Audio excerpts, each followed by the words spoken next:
when we were thinking about this program and praying about so many possibilities. There are so many people that I know would love to have an opportunity to talk about Father Brian. But one of the things that was important to us and to me as we thought about it is we see the outward ministry, but I think it's really important to hear about Brian and the family. And there couldn't be anybody better, in my opinion, to talk about that than Clare, who has been influenced by his father, by her father, both, I'm sure, in the house, but also in the internal, in the reconciliation work. And so we've asked Clare to come up and share some thoughts.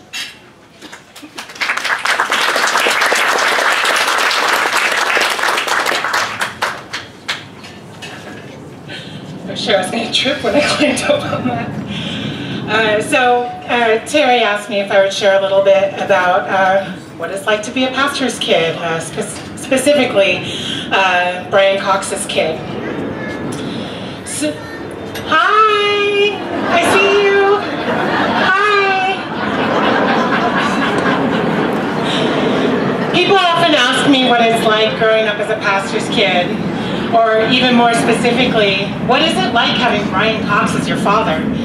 And still to this day, I'm not really sure how to respond to that question. I'm thinking maybe some people expect that I'm going to say that he made us memorize the whole Bible, which he did not, or that he quizzes us on the top 10 intractable identity-based conflicts in the world. That doesn't happen either. It's always felt normal to me. But when I think about it, I have had a unique upbringing, and much of it is because I was the pastor's kid. Now, as a kid, this meant my brother and I were excellent at hide and seek. We know every nook, cranny, storage space, and hidden passage of all the churches we grew up in. We know where the Christmas decorations are stored, where the extra graham crackers are kept. We know how to access the reserved sacrament. I'm not admitting anything. There's no use playing hide and seek with us because we always win. But more importantly, this behind-the-scenes access exposed me to the inner workings of church leadership. I learned what accountability looks like. I learned what it looks like to cast vision and develop vision into a church's ministry. I have witnessed firsthand the amount of prayer, thought, and time that goes into every detail. I understand church politics and what it looks like to navigate through seasons of brokenness and conflict. As a kid, I loved to accompany my dad when he did hospital visits or took communion to shut-ins. And I remember in particular one time when I was in junior high, I went along with him when he counseled a family whose teenage daughter had become pregnant. I could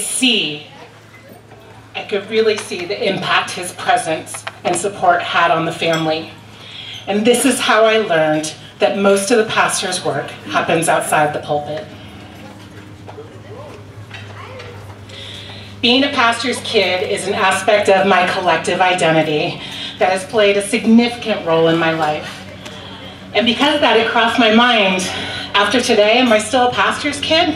I read a book some time ago by Barnabas Piper, who's the son of Pastor John Piper, called The Pastor's Kid. And in it he said, unequivocally, once a pastor's kid, always a pastor's kid. And there are certain experiences that touch us and affect the way we approach life. No matter if my dad is serving in a parish or out in the mission field, there are life lessons I have learned along the way for which I have my parents and all of you to thank. In fact, there are 3 lessons in particular that I'm going to carry forward. The value of family, the value of community, and the value of calling. The value of family. Growing up in a home, my parents set an example for me when it came to raising a family. While the needs of the church continue at all hours, my dad has always been clear that family is always a priority. We almost always sat down together as a family for dinner. We always celebrated birthdays, holidays, milestones together. We took summer vacations together. We worshiped together. My dad has always been very intentional about spending quality time with John and me. I never felt that his ministry work took priority over our relationship. He was there for all the Indian Princess meetings, soccer games, baseball practices, band performances, and theater performances, and I will always remember that. Even now, he will always make time for a cup of coffee or a day at the beach, and it brings me incredible joy to watch both my parents do the same with our children. But most importantly, my parents demonstrated endless grace and forgiveness. We saw this modeled in how they related to each other and how they related to us. Their example, support, and encouragement makes me a better wife and a better mom. The second lesson is the value of community. For me, community in church is where the rubber meets the road. As a pastor's kid, I learned just how important community is. I experienced community in a variety of ways growing up: youth group, camps, vacation Bible schools, mission trips, potlucks, retreats, cursillos, small groups, Bible studies, and so on. We always hosted gatherings in our home, so I learned from my mom how to be hospitable and create a warm home that encouraged fun and fellowship. For most of my life, my closest relationships have been through church. It was within the context of church community that my relationship with Christ was first developed. And the discipleship I received over the years shaped my faith and understanding of the gospel. I learned the importance of regular worship, confession, and communion. I learned that church is so much more than a building or a congregation. It is a safe place to put down roots and grow. And even though I have another church home now, Christ the King remains a place where I am deeply rooted because of relationships and because of community. The third lesson I take with me is the value of calling. This is definitely the most important thing I've learned as a PK, as Brian Cox's daughter. My entire life, I've witnessed my dad's persistent pursuit to fulfill his calling, to fulfill God's greatest purpose for his life.